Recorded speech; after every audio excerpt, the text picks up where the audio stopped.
اعوذ باللہ من الشیطان الرجیم بسم اللہ الرحمن الرحیم فَأَتْبَعَ سَبَبًا، تو وہ ایک راستے پہ چلا۔ حضرت ذوالقرنین کو اللہ تبارک و تعالی نے دنیا میں اقتدار بخشا تو ہر قسم کی طاقت عطا فرمائی، ہر قسم کا ساز و سامان، مال و دولت، ہر چیز کی قدرت اللہ تعالیٰ نے عطا فرمائی۔ تو یہ ذوالقرنین ایک راستے پہ چل پڑے کسی مہم کے لیے۔ علماء کرام نے ذکر فرمایا کہ ذوالقرنین نے تورات میں پڑھا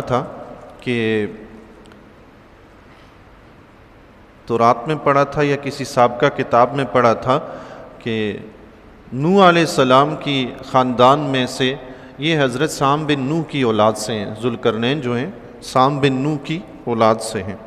تو ان اولاد میں سے انہوں نے پڑھا تھا کہ کوئی ایک شخص آب حیات سے پانی پیے گا جو ساری زندگی قیامت تک وہ زندہ رہے گا۔ یہ اس پانی کی تلاش میں نکلے۔ تو پہلا سفر جو انہوں نے شروع کیا اس کا یہاں پہ ذکر ہو رہا ہے، حتیٰ اذا بلغ مغرب الشمس، یہاں تک کہ یہ سورج غروب ہونے کی جگہ تک پہنچا۔ یہ سورج غروب کہتے ہیں آب حیات کی تلاش میں نکلے تھے، تو پھر راستے میں یہ جہاد بھی کرتے گئے۔ جو بھی قوم راستے میں انہیں ملی تو یہ انہیں دین کی، اللہ کی توحید کی دعوت دیتے ہوئے گئے۔ جو اللہ کی توحید کو مان لیتا، ایمان لے آتا، یہ اس کے ساتھ حسن سلوک کرتے، اور جو ایمان نہ لاتا اس کے ساتھ جنگ کر کے انہیں قتل کر دیا کرتے تھے۔ تو حتیٰ کہ یہ جہاد کرتے کرتے مغرب تک جا پہنچے آب حیات کی تلاش میں۔ ایک روایت میں آتا ہے کہ یہ مکہ المکرمہ میں جب تشریف لائے ابراہیم علیہ السلام کے دور میں، تو انہیں کسی نے بتایا کہ ابراہیم علیہ السلام اللہ کے نبی ہیں جو اس وقت مکہ میں موجود ہیں۔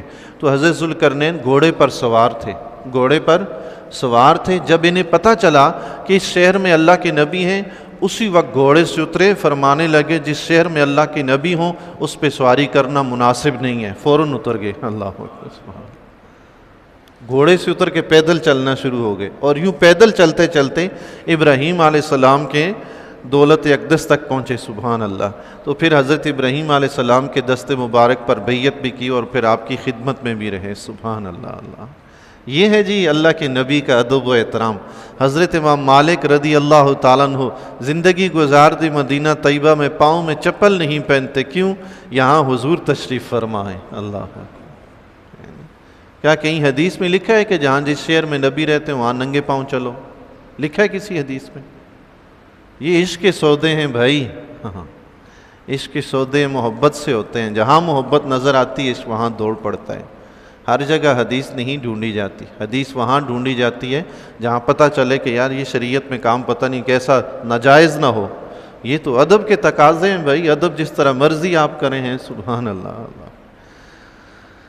حتیٰ اذا بلغ مغرب الشمس، یہاں تک کہ وہ سورج ڈوبنے کی جگہ پہنچا، وجدہا تغرب فی عین حمیۃ، اس نے اسے ایک سیاہ چشمے، کیچڑ کے چشمے میں ڈوبتا ہوا پایا۔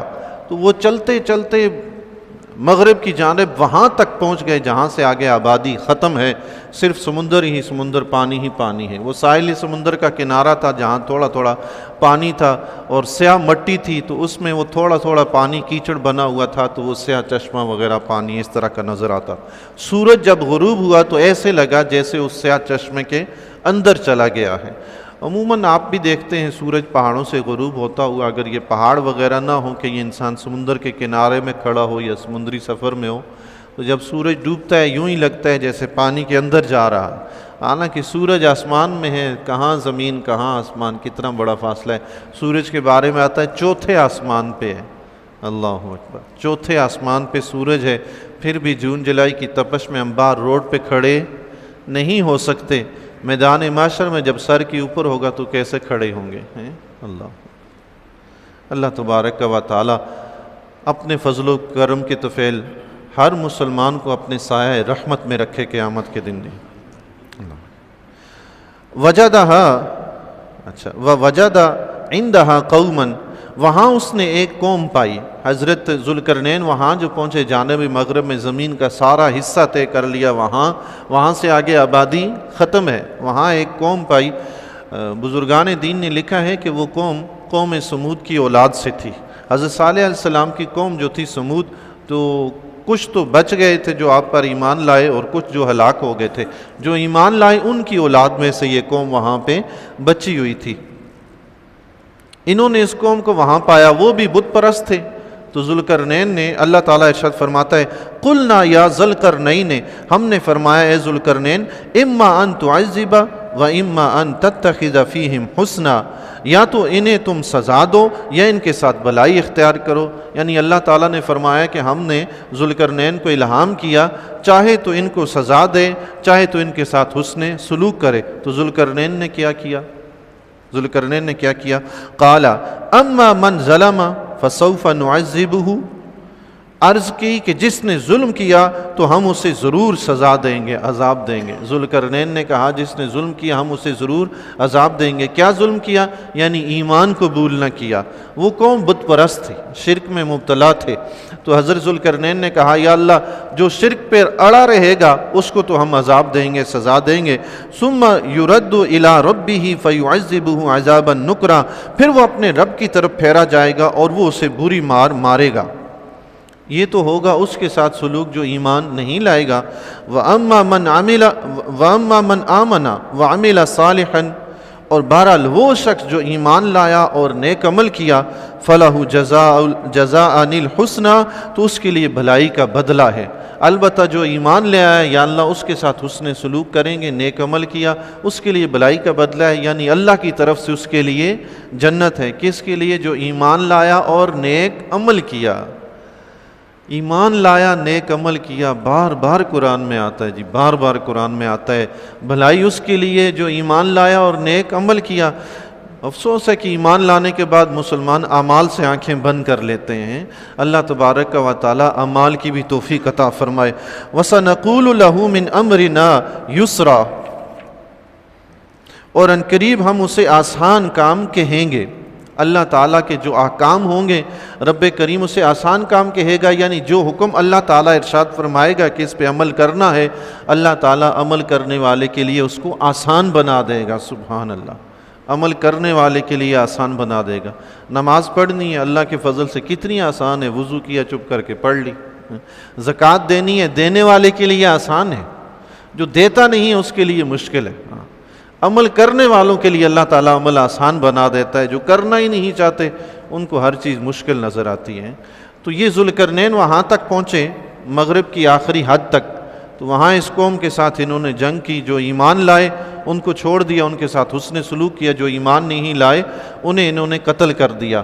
وہاں سے آگے چشمہ حیات کی، آب حیات کی تلاش کے لیے نکلے، معلومات حاصل کی تو پتہ چلا کہ یہاں سے آگے اندھیرا ہے، تو چلنے کے لیے سواری کون سی چاہیے؟ ذوالقرنین نے پوچھا رات میں کون سی ایسی سواری ہے جس کو خوب نظر آتا ہے؟ تو لشکر نے کہا کہ گھوڑا۔ تو اس نے پوچھا کہ گھوڑا نر یا مادہ؟ تو انہوں نے کہا مادہ۔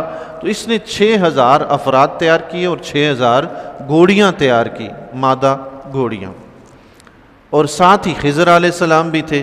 تو یہ وہاں سے آگے آب حیات کی تلاش کے لیے نکلے۔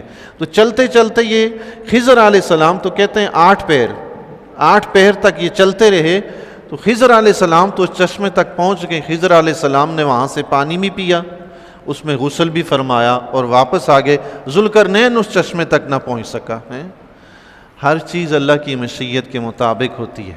پڑھا تھا کہ نوح علیہ السلام کی اولاد میں سے ایک شخص پانی پیے گا تو اس سے ایک نے پی لیا، وہ مقدر خضر علیہ السلام کا تھا جی۔